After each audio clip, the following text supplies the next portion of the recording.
Bar council পরীক্ষার প্রস্তুতি কেমন চলছে? জানি দণ্ডবিধি 1860-এর শত শত ধারা নিয়ে একটু তো চিন্তা হচ্ছে, কিন্তু একদম চিন্তা করবেন না। আসুন আমরা একসাথে মিলে কিছু কঠিন বিষয়কে সহজ করে ফেলি। এটা কিন্তু কোনো লম্বা লেকচার হবে না, বরং পরীক্ষার জন্য একটা স্মার্ট প্র্যাকটিস সেশন। তাহলে চলুন শুরু করা যাক। পরীক্ষার ঠিক আগের এই চাপটা আমি বুঝি। এত এত আইনের ধারা, কোনটা পড়ব কোনটা ছাড়ব, মাথাটা একদম ঘুলিয়ে যায়, তাই না? কিন্তু একবার ভাবুন তো, যদি কিছু স্মার্ট কৌশল ব্যবহার করে এই কঠিন রাস্তাটা একটু সহজ করে ফেলা যায়। ঠিক সেই কাজটায় আমরা আজ একসাথে করতে যাচ্ছি।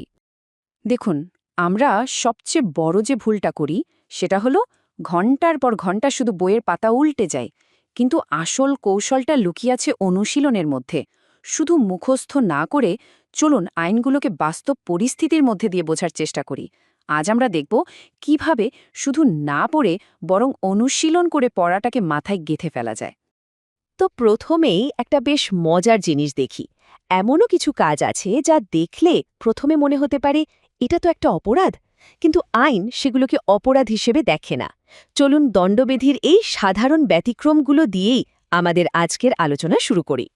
দণ্ডবিধির ৭৬ থেকে ১০৬ ধারায় এই সাধারণ ব্যতিক্রমগুলোর কথা বলা আছে। এর মূল ভিত্তিটা কি জানেন? তা হল অপরাধমূলক উদ্দেশ্য বা মেনস রিয়ার অনুপস্থিতি। মানে কাজটা করার পেছনে কোনো খারাপ উদ্দেশ্য ছিল না। যেমন ধরুন, একটা শিশুর তো আর অপরাধ করার মতো মানসিকতা থাকে না, বা নিজেকে বাঁচানোর জন্য করা কোনো কাজে তো কাউকে আঘাত করার উদ্দেশ্য থাকে না। এই কারণেই এই কাজগুলো আইনত ক্ষমাযোগ্য। আচ্ছা, এই যে আমরা ব্যতিক্রমের কথা বললাম, চলুন একটা প্রশ্ন সমাধান করে ব্যাপারটা আরও পরিষ্কার করে নিই। একটু ভাবুন তো, ৯ বছরের কম বয়সী একটা শিশু যদি এমন কিছু করে ফেলে যা একজন প্রাপ্তবয়স্কের জন্য অপরাধ, আইন তখন কি বলবে? একদম ঠিক। উত্তরটি হল এটি কোনো অপরাধ নয়, কারণ আইন মানে করে ওই বয়সের একটা শিশুর মধ্যে ভালো মন্দ বোঝার বা কোনো কাজের ফলাফল কি হতে পারে তা চিন্তা করার মতো মানসিক পরিপক্কতা তৈরি হয় না। একে ডলি ইনক্যাপিক্স নীতিও বলা হয়।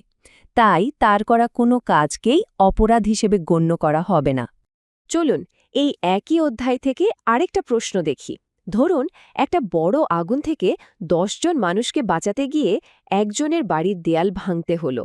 এখানে একটা বড় বিপদ এড়াতে গিয়ে একটা ছোট ক্ষতি করা হলো, তাই না? আইন এটাকে কিভাবে দেখবে বলে মনে হয়? এর উত্তর হল ধারা ৮১। এটাকে প্রয়োজনের নীতি বা ডক্ট্রিন অফ নেসেসিটি বলা হয়।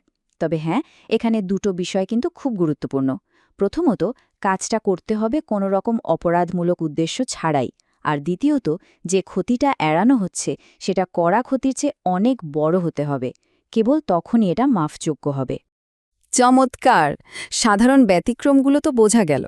এবার আমরা এমন একটা অংশে যাচ্ছি যেখান থেকে বার কাউন্সিল পরীক্ষায় প্রশ্ন আসবেই আসবে, আর সেটা হলো মানবদেহ সংক্রান্ত অপরাধ। এই স্লাইডটা একটু মন দিয়ে দেখুন। কালপেবল হোমিসাইড আর মার্ডারের পার্থক্যটা বোঝা কিন্তু খুব জরুরি।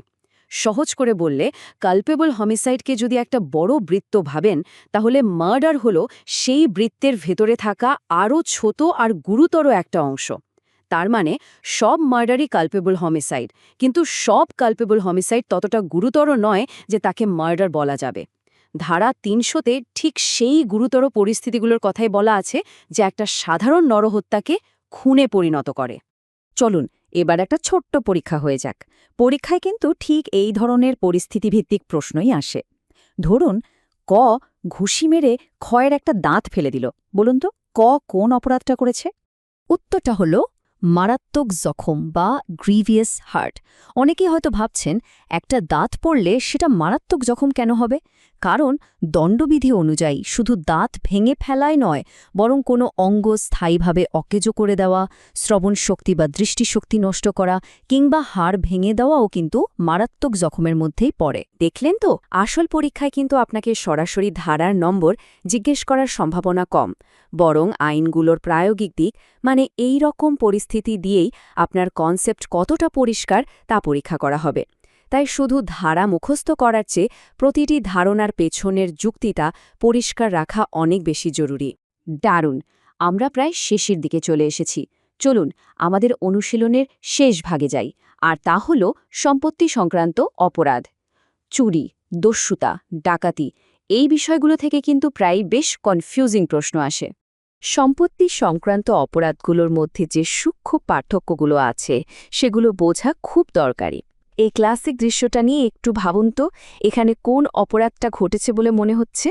সঠিক উত্তর হল দস্যুতা বা রবারি। দেখুন, মূল পার্থক্যটা এখানে শুধু সম্পত্তি নেওয়া হচ্ছে না, বরং পিস্তল দেখিয়ে তাৎক্ষণিক ভয় বা বলপ্রয়োগ করা হচ্ছে। যদি শুধু ভয় দেখিয়ে পরে টাকা আদায়ের কথা বলা হতো তাহলে সেটা হতো এক্সটর্শন বা বলপূর্বক গ্রহণ, কিন্তু এই যে তাৎক্ষণিক বল প্রয়োগ, ঠিক এই কারণেই এটা রবারি। এই সংখ্যাটা একদম মাথায় গেঁথে নেন, কারণ এটা পরীক্ষায় প্রায়ই আসে। বেআইনি সমাবেশ বা আনলফুল অ্যাসেম্বলির জন্য কমপক্ষে ৫ জন লোক দরকার, আর এই ৫ পাতার বেশি লোক যদি একসাথে মিলে দস্যুতা করে তখন কিন্তু সেটা দস্যুতা থাকে না, হয়ে যায় ডাকাতি বা ডাকয়েটি। আমাদের শেষ প্রশ্নটা অপরাধমূলক বিশ্বাসভঙ্গ নিয়ে। ধরুন একজন কর্মচারী তার পদের সুযোগ নিয়ে টাকা আত্মসাৎ করল, তখন আইন কি বলবে? উত্তরটা হলো খ, ধারা ৪০৮। কারণ এখানে ব্যক্তিটি একজন কর্মচারী বা ভৃত্য হিসেবে দায়িত্বে ছিল এবং সেই বিশ্বাসের সুযোগ নিয়েই সে অপরাধটা করেছে। তাই এটি ধারা ৪০৮ অনুযায়ী একটি নির্দিষ্ট ধরনের অপরাধমূলক বিশ্বাসভঙ্গের আওতায় পড়বে। দারুণ, আমরা কয়েকটি মূল বিষয়ে অনুশীলন করলাম। এখন ভাবুন তো, শুধু বইয়ের পাতায় আটকে না থেকে এভাবে প্রশ্ন সমাধানের মাধ্যমে পড়াটা কেন বেশি কার্যকর? চলুন এর পেছনের স্মার্ট পদ্ধতিটা এক নজরে দেখে নিই। এটাই হলো এমসিকিউ আয়ত্ত করার সবচেয়ে স্মার্ট পথ। প্রথমে আইনের মূল ধারণাটা ভালো করে বুঝুন, তারপর প্রচুর এমসিকিউ দিয়ে নিজেকে পরীক্ষা করুন। হ্যাঁ, ভুল হবে, কিন্তু মনে রাখবেন সেই ভুলগুলোই আপনার সবচেয়ে বড় শিক্ষক। প্রতিটি ভুল থেকে শিখুন, নিজের দুর্বল জায়গাগুলো চিহ্নিত করুন, আর দেখবেন এভাবেই ধীরে ধীরে আপনার আত্মবিশ্বাস আর নির্ভুলতা দুটোই তরতর করে বেড়ে যাচ্ছে। এই সমস্যাটা কিন্তু শুধু আপনার বা আমার একার নয়। লেক্স ব্লিঙ্ক এমসিকিউ এর ঠিক এই কথাটাই বলেছেন। আমরা অনেকেই আইনটা পড়ি, বুঝি, কিন্তু পরীক্ষার হলে গিয়ে সেই জ্ঞানটাকে আত্মবিশ্বাসের সাথে প্রয়োগ করতে হিমশিম খাই। আর এই আত্মবিশ্বাসটা আসে বই পড়ে নয়, বরং বারবার অনুশীলনের মাধ্যমে। এই সেশনে আমরা কয়েকটি গুরুত্বপূর্ণ বিষয় অনুশীলন করলাম। আশা করি প্রস্তুতির এই পদ্ধতিটা আপনাদের নতুন একটা দিক দেখাবে। এখন প্রশ্ন হলো, পরীক্ষার আগে বাকি বিষয়গুলো জয় করার জন্য আপনার পরিকল্পনাটা কি? শুধু পড়ার মধ্যে ডুবে না থেকে এই অনুশীলন পদ্ধতি ব্যবহার করে প্রস্তুতি চালিয়ে যান। মনে রাখবেন, জ্ঞান অর্জনের সাথে সাথে তার সঠিক প্রয়োগই কিন্তু আপনাকে সাফল্য এনে দেবে। আপনাদের সবার জন্য অনেক অনেক শুভকামনা।